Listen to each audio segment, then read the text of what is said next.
Dear pre primary teachers और MTP teachers, मतलब nursery से लेकर क्लास 5 तक के टीचर्स और पेरेंट्स, आप सब लोगों से एक बहुत ज़रूरी ही और बहुत छोटी बात करनी है।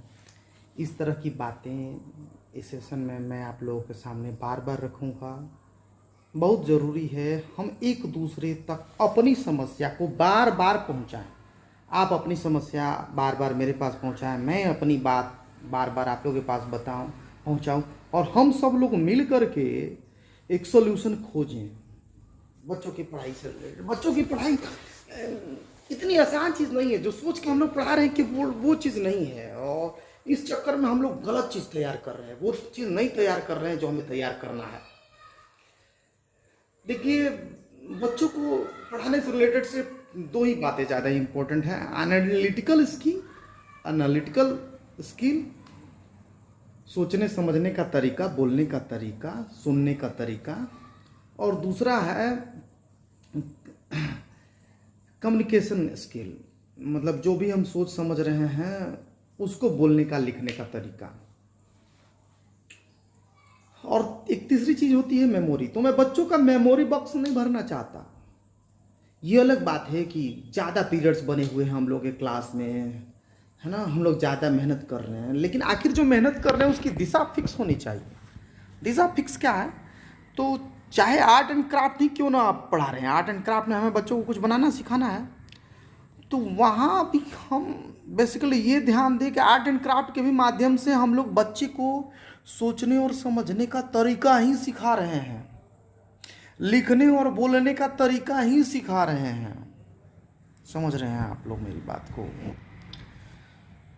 मैथमेटिक्स पढ़ा रहे हैं तो मैथ्स का संबंध एनालिटिकल स्किल से है। मैथमेटिक्स पीरियड में मैं चाहता हूँ मैथ्स खूब बढ़िया से प्रैक्टिस करवाया जाए, लेकिन आर्ट एंड क्राफ्ट हो या इंग्लिश हो या ईवीएस हो या साइंस हो या हिंदी 2 हो या इंग्लिश 1 हो या इंग्लिश 2 हो, सबके माध्यम से हमें लैंग्वेज ही सिखाना है ना। अब बच्चे को कोई बात हम लोग जैसे याद करवा रहे हैं, दिस इज ए बॉय, तो ये इंफॉर्मेशन हमें उनकी मेमोरी बॉक्स में नहीं डालना है। दिस इज ए बॉय, ये सेंटेंस पैटर्न उनके दिमाग में अच्छे से आ जाना चाहिए। This is a boy, this is a girl, this is a box, this is a bat. ऐसी बात वो कहीं भी देख कर कह सके, सोच सके, सुनकर समझ सके। तो बेसिकली सभी तरह का सेंटेंस क्लास 5 तक उन्हें या तो ओरली, चाहे इंग्लिश का किसी भी तरह का हाई लेवल का कोई ना भी सेंटेंस क्यों ना हो, या तो उन्हें ओरली बोलने आ जाना चाहिए या उन्हें लिखने आ जाना चाहिए। जो हायर लेवल की चीज़ है उन्हें ओरली बोलने आ जाना चाहिए इंग्लिश में, और जो जनरल लेवल की चीज़ है, उनके लेवल तक की चीज़ है, वो उनको लिखने आ जाना चाहिए। इसीलिए हम लोगों ने ओरल ट्रांसलेशन पर अलग फोकस किया, रिटन ट्रांसलेशन पर अलग फोकस किया, फोनेटिक साउंड पर अलग हम लोगों ने फोकस किया, Hindi English to English phonic sound पर हम लोगों ने अलग फोकस किया। कोई चीज़ हमें सिखाने समय कोई एक तरीका नहीं यूज करना है। तो ऐसी बात है, हमें बच्चों का मेमोरी बॉक्स नहीं भरना है प्लीज़।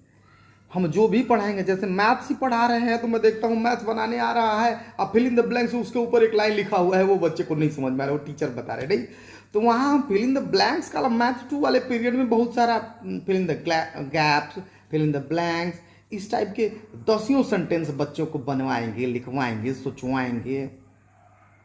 मतलब मैथ्स पढ़ाना ही केवल हमें टारगेट नहीं है। मैथ्स में कोई चीज़ लिखी हुई है तो पहले हम बताएंगे तब बच्चा खुद से बनेगा ना। मैथ्स में लिखी हुई बात वो बच्चे को खुद आना चाहिए, तो उसकी प्रैक्टिस हम लोग कराएंगे बहुत सारी। मान लीजिए प्लांट से रिलेटेड हम लोग इन्फॉर्मेशन दे रहे हैं, तो प्लांट से रिलेटेड सारी बातें उन्हें हमें याद नहीं करवानी है। प्लांट में कोई पर्टिकुलर पहला सेंटेंस आया है तो उस सेंटेंस पैटर्न का दसियों बार प्रैक्टिस करवाना है, दूसरा तीसरा इंफॉर्मेशन के साथ भी, ताकि वो उस तरह का सेंटेंस किसी व्यक्ति या किसी दूसरे वस्तु के बारे में बोले तो वो बोल सके, सोच सके। थैंक यू ऑल, फिर हम लोग बात करेंगे। Thank you. इसी तरह से प्लीज़ अपनी समस्याओं को मेरे तक पहुंचाते रहिए, मैं तो पहुंचाऊंगा ही ज़रूर, क्योंकि बहुत ज़रूरी है आप लोगों के सामने मुझे अपना पक्ष रखना। क्लास 5 तक भले हम कंप्यूटर पढ़ा रहे हैं, लेकिन कंप्यूटर की मदद से भी हम लैंग्वेज ही पढ़ाएंगे, है ना। कंप्यूटर में आखिर क्या है, जो इन्फॉर्मेशन है वही ना मेमोरी बॉक्स में बच्चों के डालना है, तो रटवा दें।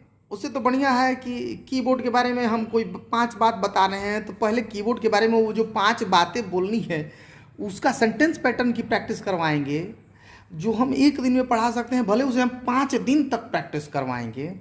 और कीबोर्ड की तरह ही दूसरी किसी वस्तु के बारे में वो सारी बातें बोलना भी बच्चों को अपने आप आ जाए, इस तरह से प्रैक्टिस हमें करवाना है।